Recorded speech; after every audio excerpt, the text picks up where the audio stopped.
வணக்கம். பரபரப்பு மீடியா செய்திகளுக்காக நான் நிரோஷன். 600 நாட்களுக்கு மேலான போர் மற்றும் பல ஆண்டுகளாக யஹ்யா சின்வார் மற்றும் முகமது சின்வார் ஆகிய சகோதரர்களின் தலைமையில் வழிநடத்தப்பட்ட ஹமாஸ் காசா பகுதியில் ஒரு புதிய தலைவரை பெற்றுள்ளது. ஹமாஸின் புதிய தலைவராக நியமிக்கப்பட்டுள்ள எஸ்ஸடின் அல் ஹதாத் அந்த இயக்கத்தில் பெரிய மாற்றத்தை ஏற்படுத்த முடியுமா என்று தெரியவில்லை என்று கூறும் இஸ்ரேலிய உளவுத்துறை அதிகாரிகள், அதே நேரத்தில் அவர் இஸ்ரேலால் குறிவைக்கப்பட வேண்டியவர்கள் பட்டியலில் முதலிடத்திற்கு நகர்ந்துள்ளார் என்கிறார்கள். அக்டோபர் 7ஆம் தேதி இஸ்ரேலில் ஹமாஸ் நடத்திய தீவிரவாத தாக்குதல்களை திட்டமிட்டவர்களில் இந்த எஸ்ஸடின் அல் ஹதாட்டும் ஒருவர் என்று இஸ்ரேலிய உளவுத்துறை அதிகாரிகள் அவரை அடையாளப்படுத்துகிறார்கள். இதுவரை காசா போரில் எஸ்ஸடின் அல் ஹதாட்டின் நடவடிக்கைகளை பட்டியலிட்ட அவர்கள் இவர்தான் ஹமாஸ் அமைப்பின் புதிய உறுப்பினர்களை நியமிப்பதற்கு பொறுப்பாக இருந்தார். அத்துடன் இஸ்ரேலிய பணிய கைதிகளை காசாவில் சிறைப்பிடித்து வைத்திருப்பதை மேற்பார்வையிடுவதும் இவர்தான் என்கிறார்கள். இவர் பணிய கைதிகள் பலரின் புகைப்படங்களை தனது தொலைபேசியில் வைத்திருக்கிறார் என்று அரபு மற்றும் இஸ்ரேலிய அதிகாரிகளும் ஒரு முன்னாள் பணிய கைதியும் தெரிவித்தனர்.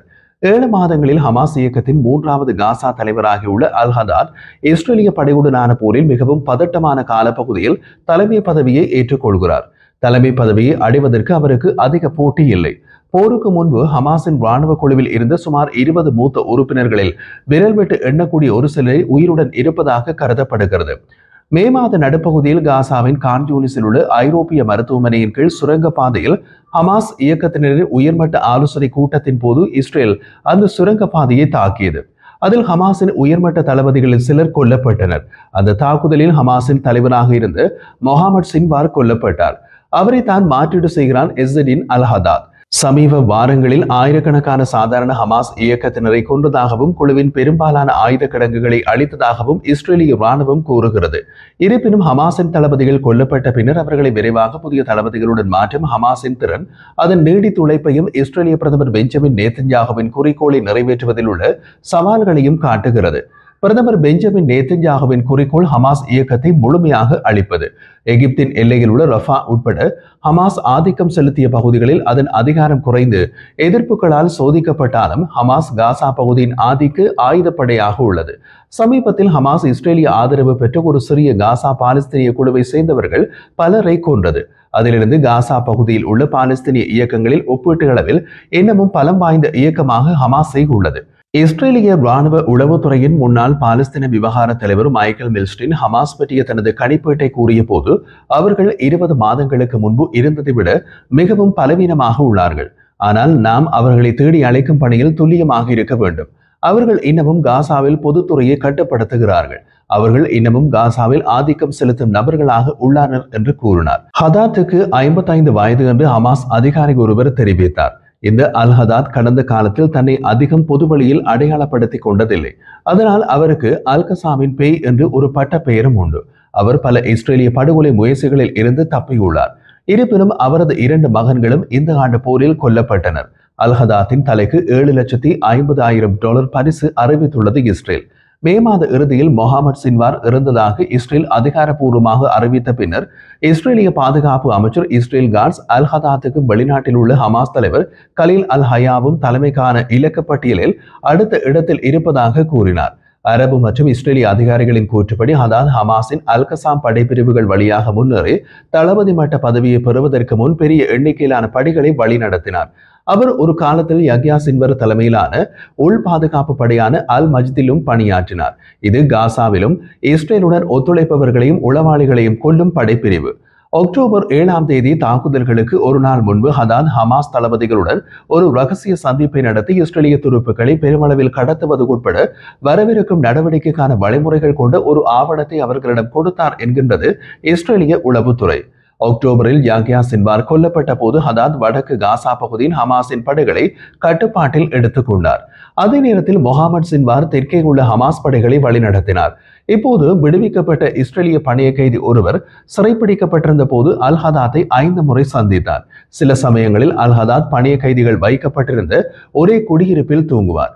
2024ஆம் ஆண்டு மார்ச் மாதம் அல் ஹதாத்தை இஸ்ரேலிய முன்னாள் பணிய கைதி முதலில் சந்தித்த போது ஹதாத் உள்ளே நுழைந்து 2 பணிய கைதிகளுக்கு அருகில் தரையில் அமர்ந்து மாஸ்லோக்லஹெம் நீங்கள் எப்படி இருக்கிறீர்கள் என்று ஹிப்ரு மொழியில் கேட்டார் என்று அவர் நினைவு கூர்ந்தார். காசாவில் உள்ள அனைத்து பணைய கைதிகளுக்கும் தான் பொறுப்பு என்று ஹதாத் அவர்களிடம் கூறினார்.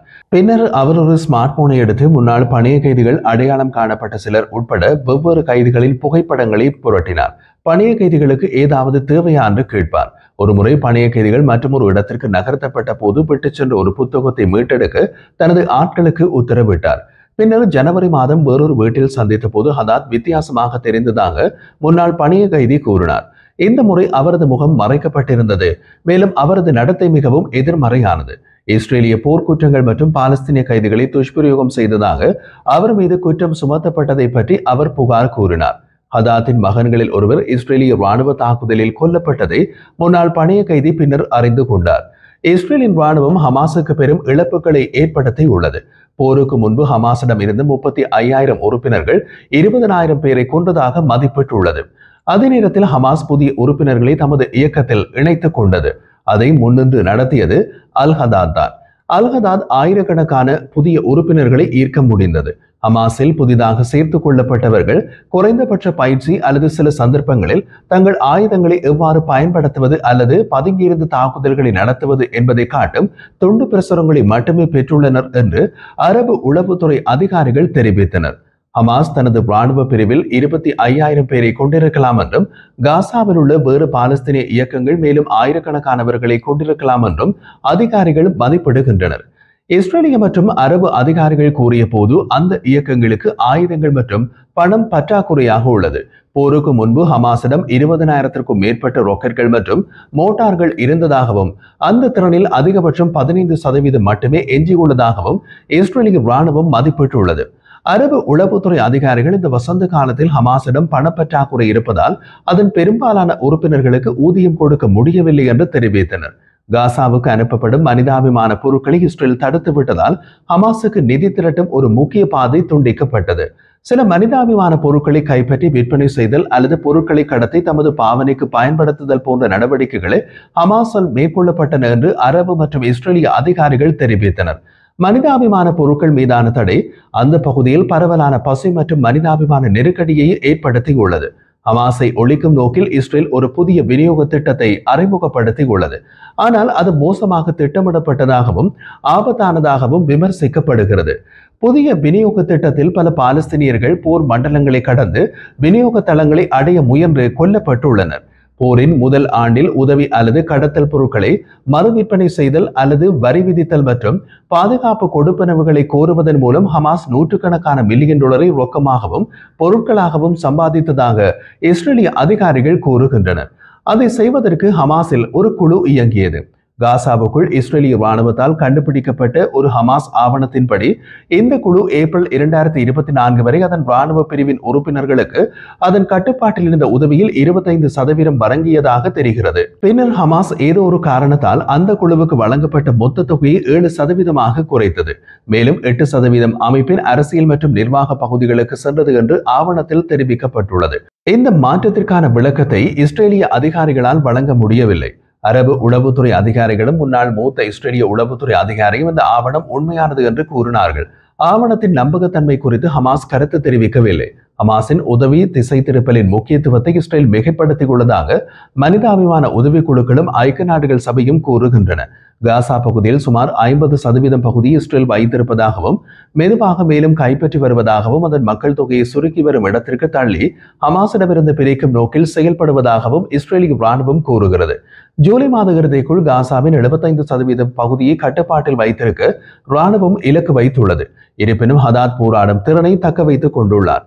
ஹமாஸின் நிலத்தடி சுரங்கப்பாதையில் 75% அப்படியே இருப்பதாகவும் வெடிக்காத இஸ்ரேலிய வெடிப்பொருட்களை அந்த குழு பதுங்கியிருந்து தாக்கும் குண்டுகளாக மாற்றுகிறது என்றும் இஸ்ரேலிய ராணுவம் ஒப்புக்கொள்கிறது. இந்த மாத தொடக்கத்தில் இஸ்ரேலிய ராணுவ வாகனம் இஸ்ரேலிய கட்டுப்பாட்டில் இருப்பதாக கருதப்படும் பகுதியில் பயணித்த போது சாலை ஒரு வெடிகுண்டு வெடித்ததில் 3 இஸ்ரேலிய துருப்புக்கள் கொல்லப்பட்டனர். சில நாட்களுக்கு பின்பு மத்திய காசாவின் கான் யூனிஸ் நகரில் ஒரு கட்டிடத்திற்கு நுழைந்த போது ஒரு கன்னிவெடி வெடித்ததில் மேலும் 4 துருப்புக்கள் கொல்லப்பட்டனர். இஸ்ரேலிய ராணுவத்தின் போர் உளவுத்துறை படையினர் முன்னாள் துணைத் தலைவர் மீரி ஐசின் கூறிய போது ஹமாஸுக்கு பல்லாயிரக்கணக்கான ஆயுதங்கள் தேவையில்லை. அவர்கள் ஒரு நாளைக்கு ஒரு சிப்பாயை கொள்ள வேண்டும் என்ற இலக்கில் செயற்படுகிறார்கள் என்று கூறினார். அல்-ஹதான் ஹமாஸை எங்கு அழைத்து செல்வார் என்பது தெளிவாக தெரியவில்லை. ஆனால் அவர் சின்வார் சகோதரர்களை விட நடைமுறைவாதத்தின் அதிக அறிகுறிகளை காட்டியுள்ளார் என்று அரபு உளவுத்துறை அதிகாரிகள் மற்றும் 2 ஹமாஸ் அதிகாரிகள் தெரிவிக்கின்றனர். இந்த ஆண்டின் தொடக்கத்தில் இஸ்ரேலால் பிடிக்கப்பட்ட பாலஸ்தீனிய கைதிகளுக்கு ஈடாக ஜனவரி மாதம் பணிய கைதிகளை விடுவிப்பதற்கும் போரின் இடைநிறுத்தத்திற்கும் இறுதியில் ஏற்பட்ட ஒப்பந்தத்தை ஏற்றுக்கொள்ளுமாறு மொஹாமட் சின்வாருக்கு அல்-ஹதாத் அழுத்தம் கொடுத்தார் என்று அவர்கள் கூறினார்கள். மார்ச் மாதத்தில் போர் நிறுத்தம் இறுதியில் சரிவதற்கு முன்பு அதை நீடிக்க சின்வாரை மேலும் பணிய கைதிகளை விடுவிக்க அவர் அழுத்தம் கொடுத்தார் என்று அரபு உளவுத்துறை மற்றும் ஹமாஸ் அதிகாரிகள் தெரிவித்தனர். ஹமாஸின் மோசமான நிலையை அறிந்த அவர் ஹமாஸின் உறுப்பினர்கள் நிராயுதபாணியாக்க வேண்டும் என்ற இஸ்ரேலிய மற்றும் சர்வதேச கோரிக்கைகளை பற்றி விவாதிக்கவும் அல்-ஹதாத் தயாராக இருந்தார். இதை சின்வார் சகோதரர்கள் எதிர்த்தனர் என்று அவர்கள் கூறினார்கள். இறுதியில் இஸ்ரேலியர்கள் திரும்ப பெறாமல் போரை முடிக்காமல் பணிய கைதிகள் அனைவரும் விடுவிக்கப்படக்கூடாது என்ற நம்பிக்கையை அவர் பகிர்ந்து கொள்கிறார். முன்னாள் பணிய கைதிகள் தங்கள் சந்திப்புகளில் ஒன்றில் பணிய கைதிகள் சிறைப்பிடிக்கப்பட்ட போது நடத்தப்பட்ட விதம் குறித்து ஹதாத் கவலை தெரிவித்ததாக கூறினார். முன்னாள் பணிய கைதிகள் சிலர் மற்றவர்களை விட சிறப்பாக இருந்ததாக அவரிடம் கூறினர். அதற்கு ஹதாத் இதுதான் வாழ்க்கை என்று பதிலளித்தார் என்று முன்னாள் பணிய கைதிகள் நினைவு கூர்ந்தனர். நல்லவர்களும் இருக்கிறார்கள், கெட்டவர்களும் இருக்கிறார்கள் என்று அவர் குறிப்பிட்டார்.